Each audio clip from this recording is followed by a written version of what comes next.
how to find all of the blocked peoples in your Microsoft Teams account.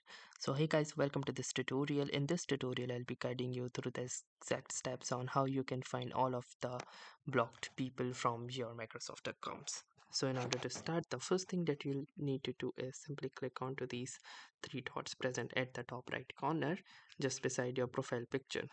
Now once you click here, you can click onto the settings, or alternatively you may also choose to press the control and the comma button, and it will lead you to this particular page.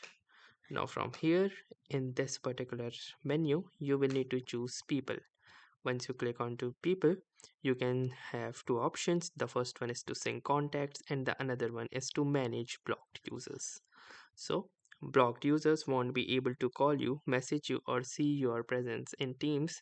And to manage them, you can simply click onto this Manage Blocked Users, and all of the blocked persons will appear here. And also from here, you will be able to unblock them as well.